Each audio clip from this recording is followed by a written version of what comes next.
Okay, and today's The Doctor is in. We're just talking about gluten-free. The chances are that you've probably heard of gluten-free recipes and foods, but what exactly is gluten and who needs to be on this diet? Dr. Scott Ackerman, one of the First Coast leading doctors, is here today to discuss the gluten-free lifestyle.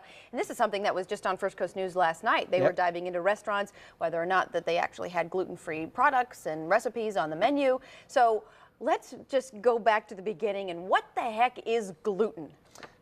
Thank you, Casey. Gluten is a protein that is found in grains and wheat and barley and spelt.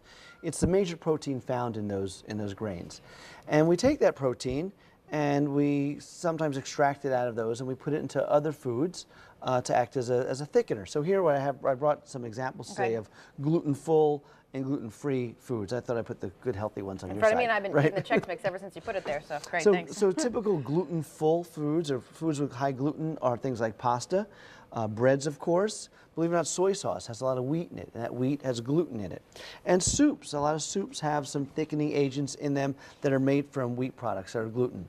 Other than things that I have here, we have things like vitamins. Vitamins are bound together by a bonding product that's made with gluten.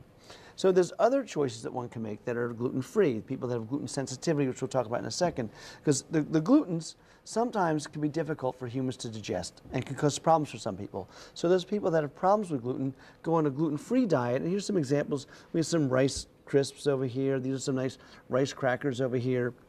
A lot of dressings are high in gluten, and some are low in gluten. Here's some one. are gluten, yeah, they say right on the bottle. And this one here, it says gluten-free. I don't know if you can see it on the camera, but these are the sort of things. And quinoa. Yeah, I heard this is really good. It's like rice. I like it much, much more than rice, and it's gluten-free. And gluten-free. Okay, so when you talk about the people who need to be on this gluten-free diet, because you hear a lot of people saying, well, I'm just not going to eat gluten, it's going to make me feel better. But who really needs to limit gluten from their diet? Well, there are certain people that have a disease called celiac disease. This is an autoimmune disorder that makes it so that gluten causes problems in your small bowel. In people with celiac disease, they have inflammation of the intestines, they can have bleeding in the intestines are damaged by the gluten. And that also makes it difficult for them to absorb certain nutrients, absorb the fluids and fibers and those sort of things from foods. So they get bloating and problems with malabsorption of vitamins and minerals. But there are people that don't have frank celiac disease but have a sensitivity to gluten. So there's a whole spectrum. There's people that can eat anything they want, and there's celiac disease over here. But in the middle is a spectrum of people, and there's a lot of people in that spectrum that have a gluten sensitivity. So they don't have the full-blown bleeding and irritation of the bowel, but they get some of the same symptoms, some bloating and some gastrointestinal disturbances. So how do you know if you have one or the other? I mean, how do you know if you have celiac disease or just a gluten sensitivity? Well, to diagnose celiac disease, it means doing a full workup with a gastroenterologist and getting a biopsy of your colon. But to know that you might have some issues with gluten sensitivity, the symptoms that you might have are bloating or gastrointestinal problems, indigestion after eating a meal that's high in gluten. So if you have a nice sandwich with some pasta and you feel bloated and you feel miserable that evening, maybe you have a sensitivity to gluten. If you have sensitivity to gluten, you also have problems with absorption of iron, which would give you anemia, absorption of calcium, which will give you osteoporosis.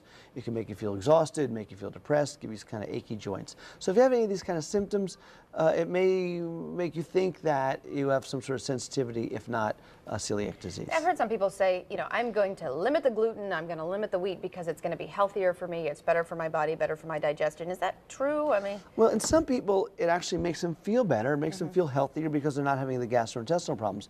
But switching a diet from a gluten diet to a gluten-free diet doesn't necessarily mean that you're eating healthier. It doesn't really aid in weight loss. When we take the gluten out of foods, we have to put something else in to bind the foods, and sometimes those things are fats.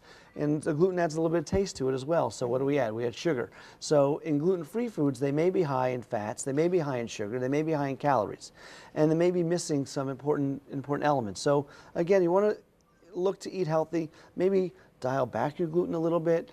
but I always recommend a well-balanced diet, exercise. If you think you may have an issue, see your physician. Yeah, isn't it all about in moderation? Isn't that, we always go back to, okay, it's fine, but just eat it in moderation, you know?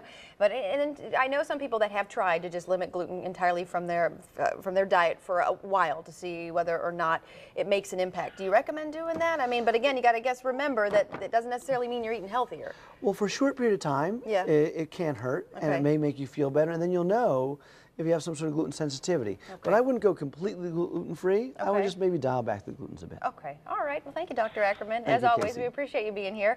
And Dr. Ackerman, he joins us every Friday. So for questions regarding today's topic or any other health questions that you might have, you can visit firstcoastoncology.com and confidentially submit your questions to Ask the Doctor. Nick, you are getting so many. You are getting so many phone calls. It's your commercial. Yeah. I can clean the transmission. Still to come.